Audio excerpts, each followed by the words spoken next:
The wind on Dravos IV did not blow, it attacked. Owen Reyes had worked 6 survey postings across 4 planets, and he had never met whether that felt personal. But this mountain range had a way of pushing against a person like it wanted them gone. The cold did not creep in.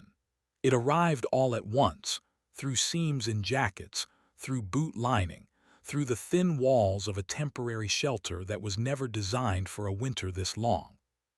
He was sitting at his small desk, running elevation scans on the eastern ridge when the proximity sensor beeped. One short tone, then again. Something small was moving outside the camp perimeter. He checked the screen. 3 heat signatures, each one about the size of a medium dog. They were barely registering. Owen pulled on his outer jacket and stepped outside. The snow was coming sideways. His headlamp caught nothing but white for the first few steps.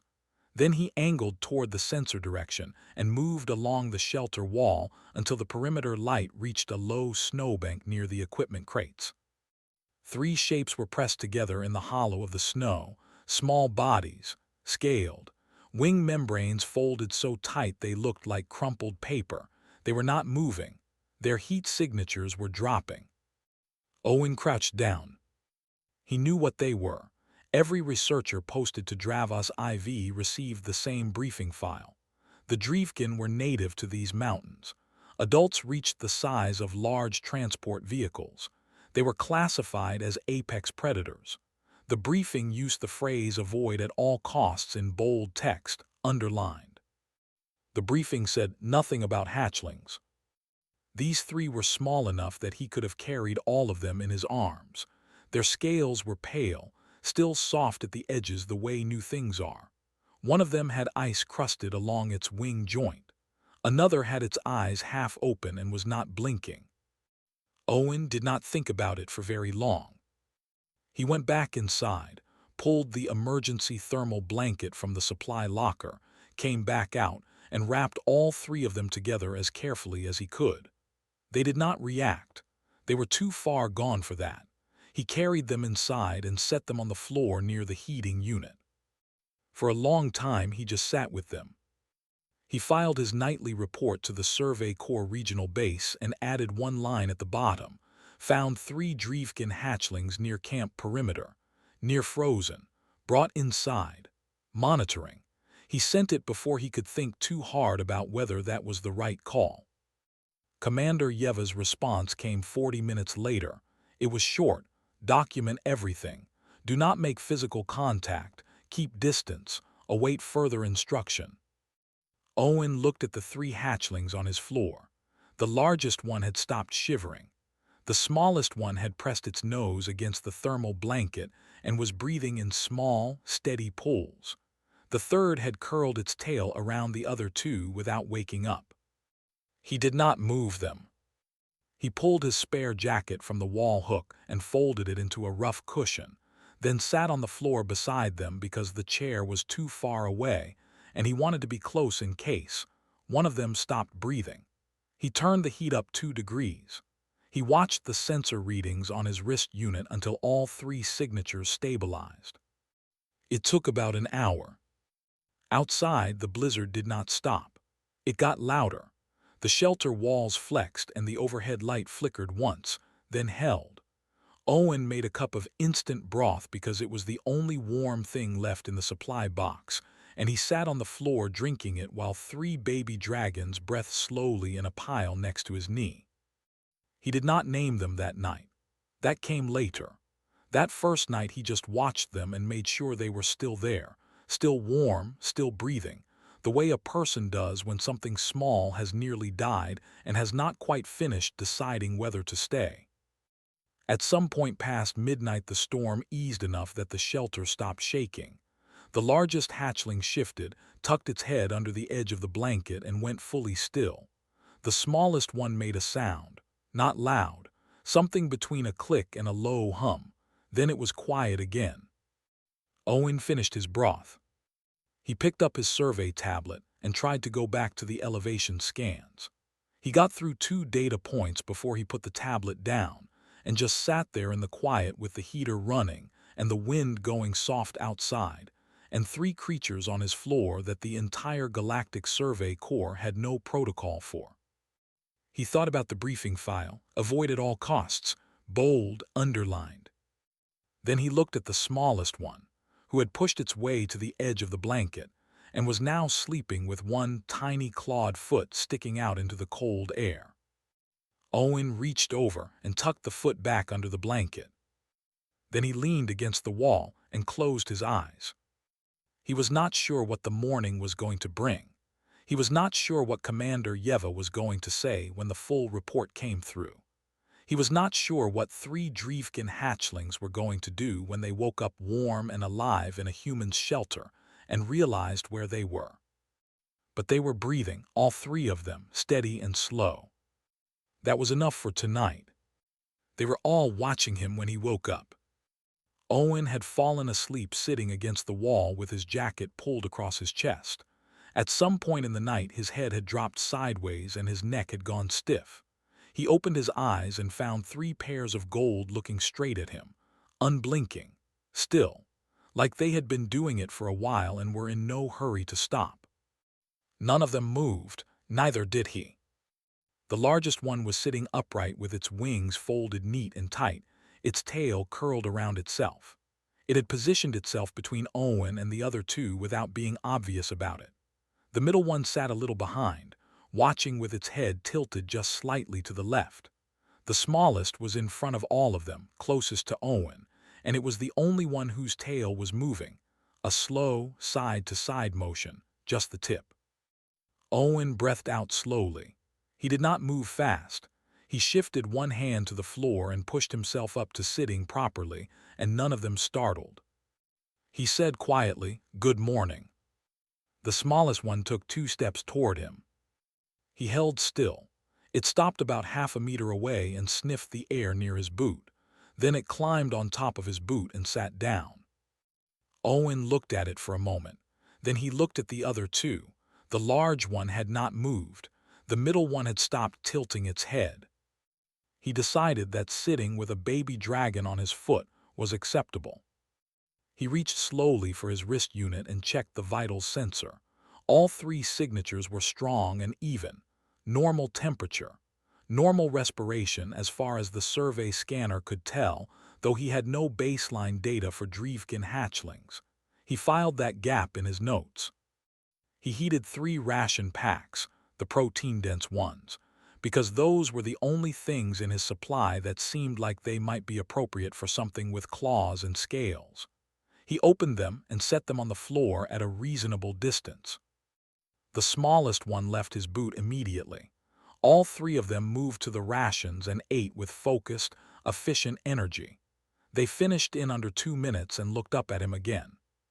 He opened 3 more packs. While they ate the second round, Owen opened his comm to base. He gave a full report this time, no shortened version. He described the condition they had been in when he found them, how they had stabilized overnight, their current behavior. He mentioned that the largest one had placed itself between him and the others during the night, which struck him as a protective formation. Yeva called back within minutes. Her face on the small screen looked like a person choosing words carefully. "Owen, we are sending an observation drone. It will stay outside your shelter. Do not interfere with its positioning." "Understood. And we need you to attempt to move the hatchlings to the equipment storage unit. It has a locking panel. We can monitor them remotely from there." Owen looked at the 3 hatchlings, who had finished eating and were now sitting in a loose group watching him again. The large one had moved slightly forward during the comm call. Just a step. Nothing dramatic. "I'll try," Owen said. He ended the call and stood up slowly. He took 1 step toward the hatchlings. The large one made a sound, low and brief, and its wings lifted slightly off its back, not spreading, just rising. Owen stopped.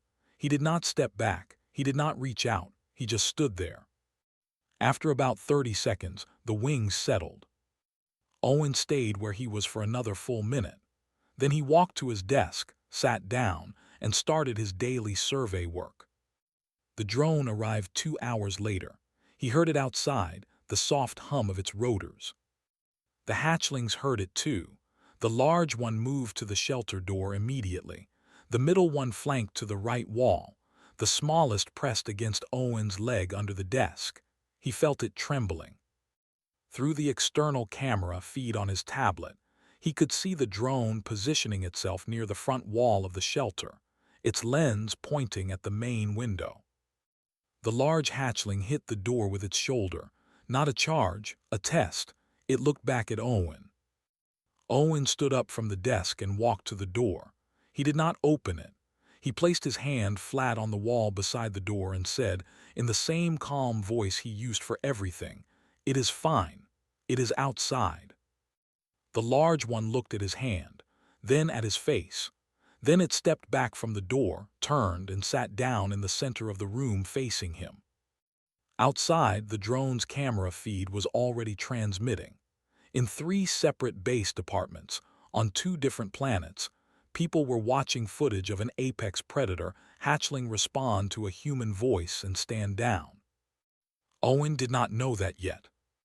He just went back to his desk, and the smallest one climbed back under it and leaned against his boot, and he decided that for now, that was how things were going to be. He started calling them by names that evening, not because he planned to. It just happened. The large one he called Scar because of the way it moved, deliberate and watchful like it was reading the ground before every step. The middle one he called Das. The small one had already decided it belonged near him, so without thinking very hard about it, he called her Nira. He wrote it in the survey log, then stared at the entry for a moment. Then he left it in. The meeting had been going for 40 minutes, and Owen had not said a word yet. He was connected by long-range comm, his small screen propped against the survey equipment on his desk. On the other end, 9 people sat around a table at the regional base. Commander Yeva was at the head. 2 xenobiologists flanked her. The rest were administrators, survey department heads, 1 representative from Galactic Core Central who had joined late and kept checking something off screen. Scar was sitting near the door. Das had moved to the corner near the heating unit. Nira was under the desk with her chin resting on Owen's knee. Owen kept one hand on the desk and listened. The argument had been going in circles. One side wanted the hatchlings transferred to a controlled study environment at the base.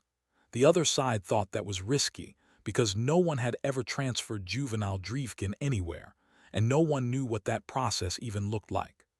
A third person kept bringing up regulations about undocumented species contact and personal liability forms, and each time he did, Yeva would look at her hands for a moment before answering. Then the first xenobiologist, a woman named Dr. Paris who had been reviewing the drone footage for 2 days straight, said, "I want to point out that these 3 hatchlings have now survived for 4 days past initial discovery. No juvenile Dreefkin in any recorded case has survived separation from an adult group for more than 48 hours. We have exactly 0 prior examples of this outcome. I think that matters." The room went quieter. Yeva looked at Owen through the screen. "Owen, you have been listening. Say what you are thinking." Owen looked down at Nira briefly. Then he looked back at the camera. "If someone comes here to take them," he said, "they will fight, Scar especially. He does not know your people. He does not know your equipment. He will see it as a threat and he will respond to it. Someone is going to get hurt, possibly multiple people, possibly one of the hatchlings." He paused. "That does not solve anything." "So what do you suggest?" the central representative asked. "I am not suggesting anything," Owen said. "I am telling you what will happen if you send a team." One of the administrators leaned forward. "You are a field researcher, not a handler. You are not qualified to make decisions about alien species management." "I know," Owen said. "I am also the only person they have not tried to intimidate." "Silence." Yeva said, "Walk us through a normal hour. Right now, what does it look like?" Owen turned the comm screen so the camera faced the room. Nira was still under the desk, her tail now wrapped around the base of his chair leg. Das had stood up from the corner and was in the process of dragging Owen's second boot across the floor for reasons that remained unclear. He carried it to a spot near the back wall, set it down, sniffed it twice, and lay on top of it with the satisfied expression of something that had completed an important task. Scar had not moved from the door, but his head was down and his eyes were half closed, resting, but aware. The room watched. Dr. Paris said quietly, "That large one, Scar, it is positioned at the only exit. That is a guard formation. Juveniles do not do that independently. That behavior develops in adolescence." She looked at her colleague. "He is guarding the shelter." Her colleague said, "He is guarding the human." No one said anything for a moment. The administrator, who had spoken before, did not bring up qualifications again. Owen turned the screen back toward himself. Yeva was looking at him with an expression he could not fully read, something between exhaustion and something else. "We are not sending a team," she said. It was not directed at Owen, it was directed at the room. The central representative started to object. Yeva said, "If you would like to draft a formal request for forced extraction of 3 juvenile apex predators from a stable environment where they are currently not causing harm to anyone, you are welcome to do that. I will attach Dr. Paris's behavioral report to the response." The representative stopped talking. Owen turned the screen down a little and exhaled. "Owen," Yeva said, "how are you doing?" It was not really a question about the research. "Fine," he said. "Das keeps taking my boots. I am down to 1 pair." Someone at the table made a sound that might have been a laugh, quickly covered. Yeva said, "File your standard daily reports. Flag anything that changes in their behavior. Dr. Paris will be your point of contact going forward." She paused. "And Owen, what you did the first night, bringing them in, that was not protocol." "No," he agreed. "It was also probably the reason they are alive." Owen did not answer that. There was not much to add. The call ended. He sat for a moment in the quiet of the shelter, the heater running, the wind outside low and steady. Das got up, picked up the boot again, walked in a small circle and put it back down in a slightly different spot.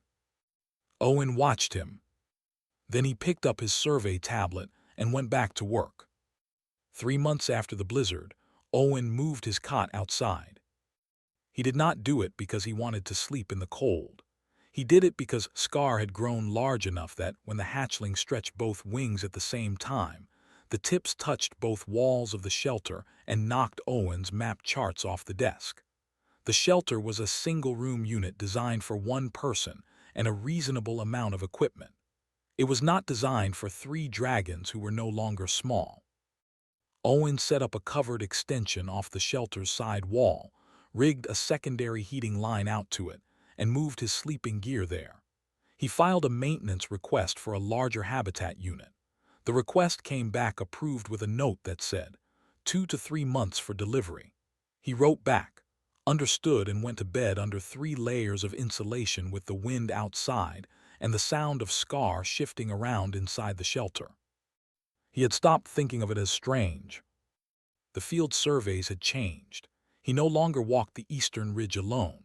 Scar had decided, somewhere around week 6, that Owen going outside without the group was not acceptable.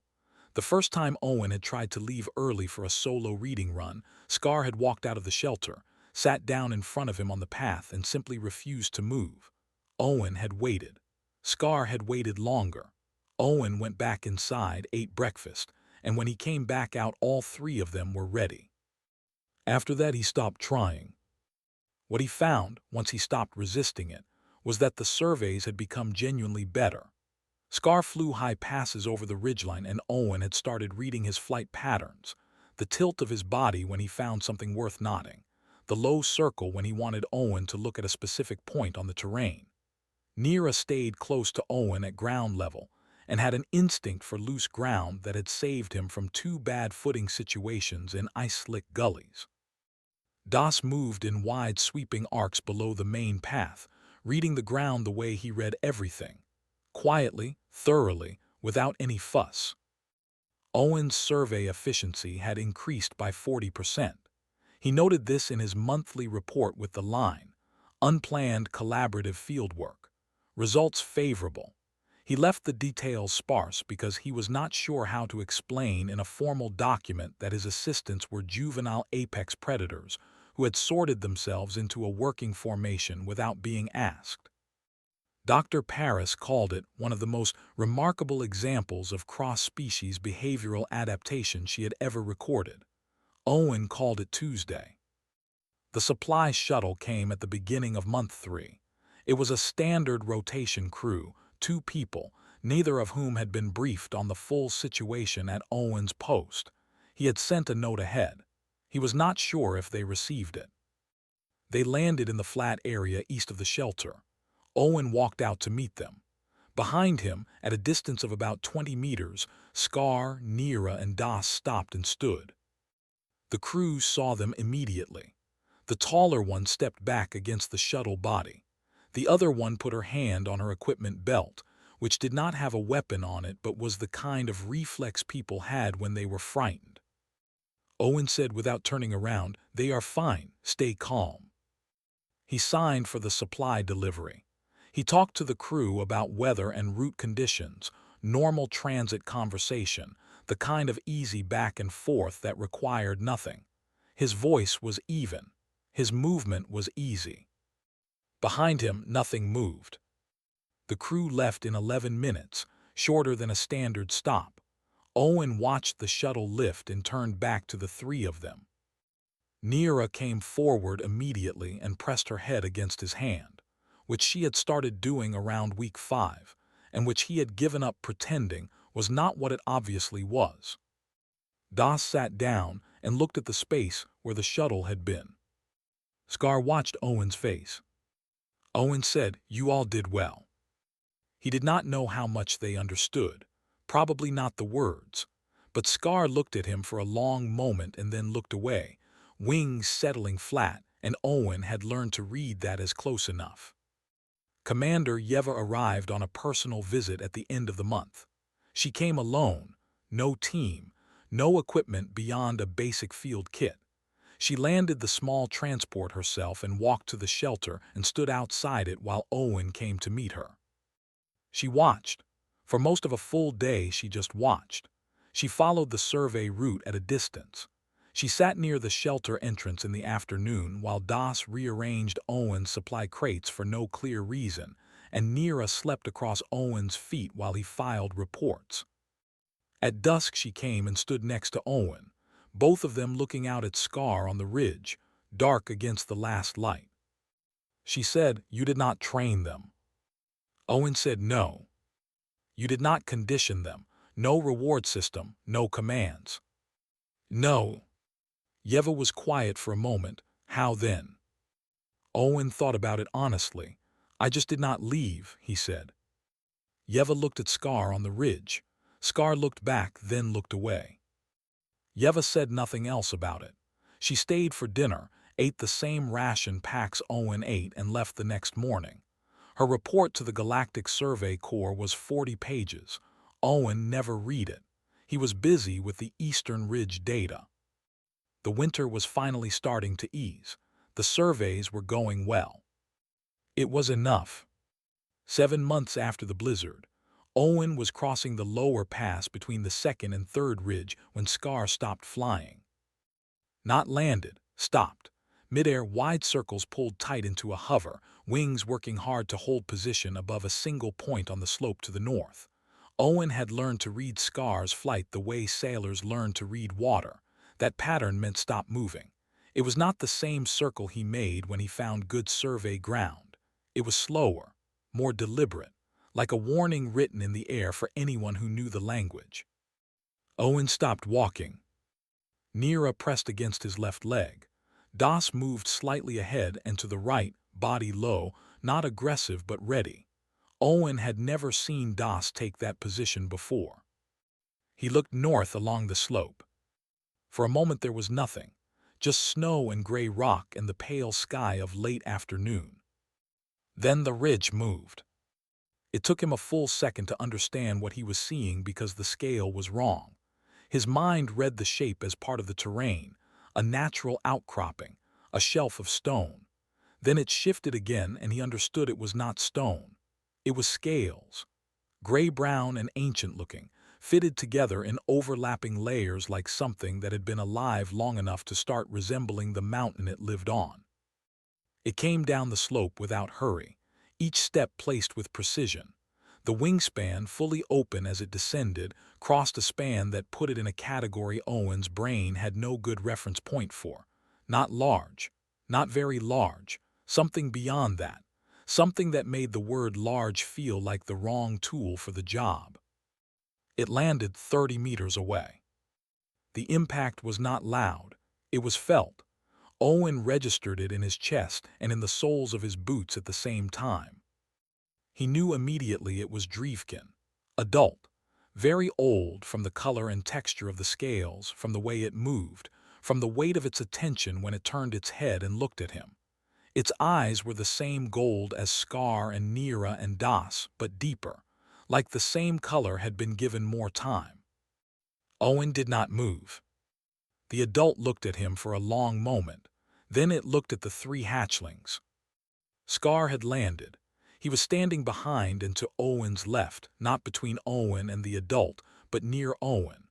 Nira had not moved from Owen's side. Das had straightened up from his low position and was standing normally, watching. Owen understood in a slow and quiet way that this moment was important. He did not know the rules.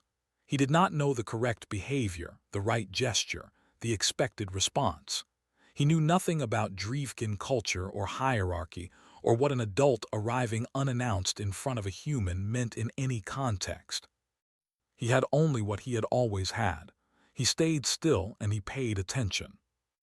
The adult, old enough to be called an elder, he thought, though he had no frame for that either, took 3 slow steps forward. It lowered its head until its jaw was perhaps 2 meters from the ground, eyes still on Owen. Owen looked back. He was not a fearless person. He knew fear well enough. He had felt it on the first night when he carried 3 half-dead hatchlings into his shelter and was not sure he was making the right call. He felt something close to it now, but it was the kind of fear that sits quietly behind the thinking part of the mind and does not interfere with what the person does next. What he did next was lower his own head. He did not think about it carefully. He saw the gesture and he returned it the way a person returns a nod, because returning a nod is simply what you do when someone offers you one. He held that position for what felt like a long time. Then he looked up. The elder was looking at him with the same measuring stillness that Scar had shown him on the very first morning, the same quality of attention, as if something was being read that had no alphabet Owen knew about. Then the elder straightened up. It looked once at the 3 hatchlings. Something passed between them that Owen could not hear or see, some signal in a frequency he did not have access to. Scar sat down. Das turned his head slightly to one side. Nira made the low, clicking hum she sometimes made when she was settling down for the night. The elder looked at Owen one more time. Then it turned and walked back up the slope and was gone. It moved back into the mountain the same way it had emerged from it, unhurried, inevitable like weather. Owen stood in the pass for a while after it left. Then he picked up his survey equipment and checked his position on the mapping grid and continued the day's work, because the ridge data was not going to collect itself. He radioed Yeva that evening. "We had a visitor today," he said.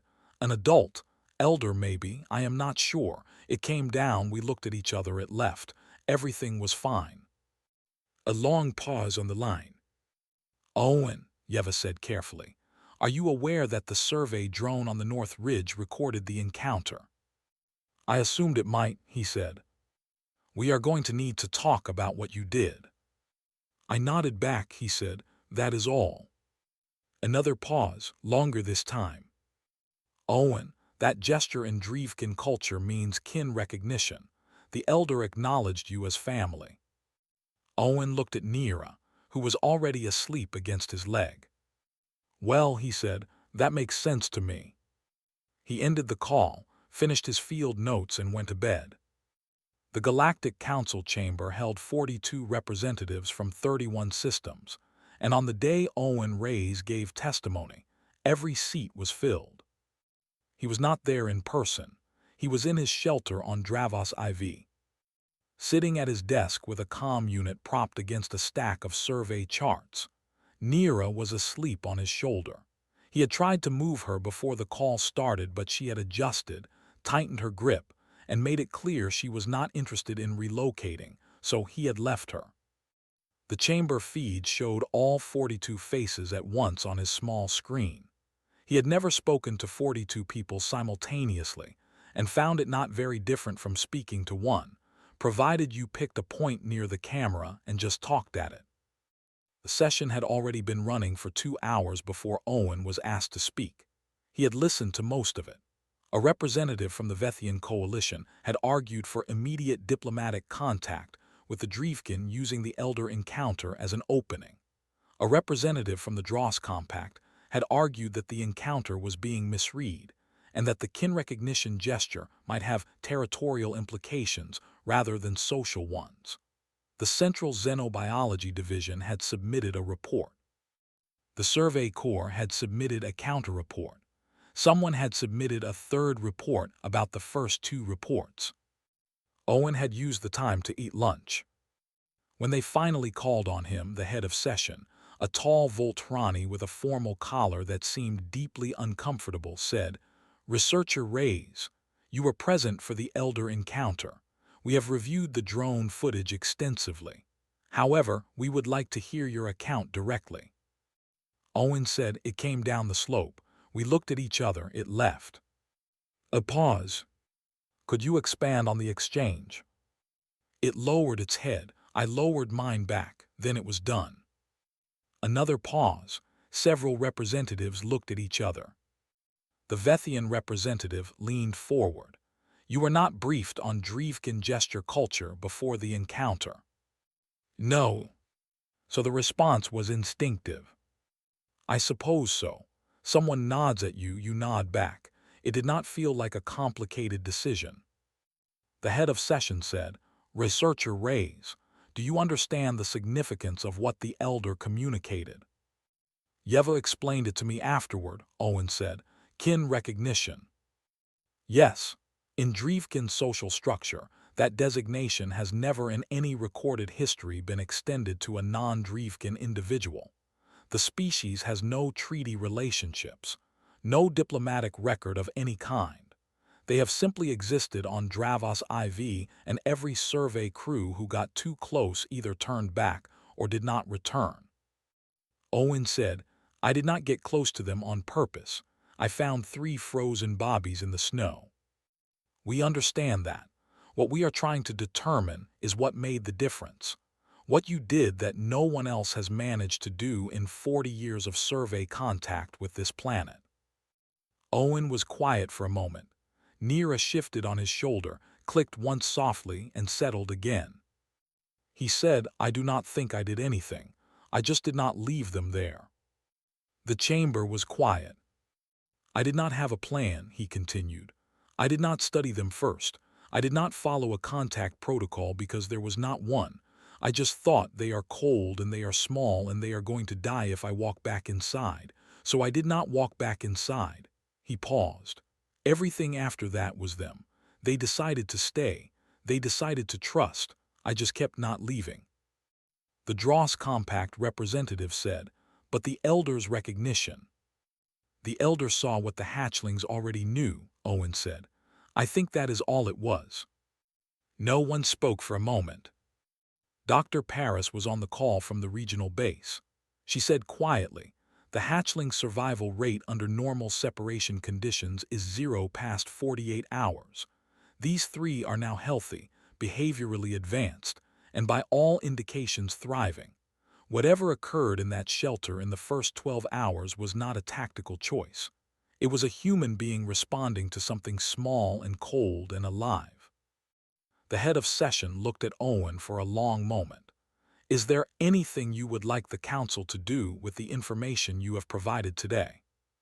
Owen thought about it. Leave them alone, he said. They are not a diplomatic opportunity. They are not a research subject. Scar is going to be very large soon, and I would like to put in a formal request for a bigger shelter which has been pending for 2 months. Other than that, I do not have requests. Someone in the chamber made a sound that was definitely a laugh, and definitely being suppressed. The head of session said formally, "The Council thanks you for your testimony, Researcher Reyes." Owen said sure, and ended the comm. He sat for a moment in the quiet. Outside, Das was walking a slow circle around the shelter the way he did in the late afternoon. Scar was on the ridge, dark against the pale sky. Nira was still on his shoulder, breathing slow, her tail hanging down across his collarbone. Owen picked up his survey tablet.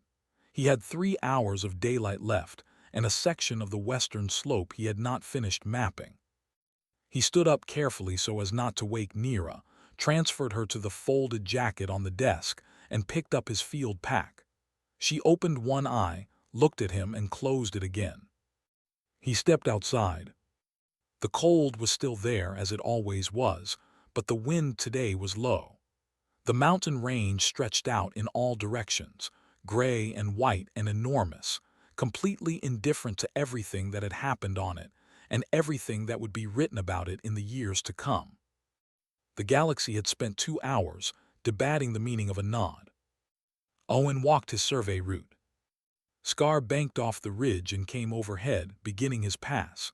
Das fell in below along the lower trail. Owen adjusted his pack straps and kept walking. He had data to collect. That was the thing about the work. It did not pause for history. It just kept needing doing, one day after the next, same as everything else that mattered. He walked on, and the mountain was quiet around him, and somewhere behind him in the shelter, Nira slept on his jacket, warm and safe, the way she had been on the very first night when the blizzard was loud and the whole galaxy was somewhere far away and none of it had happened yet. It had been enough then. It was still enough now.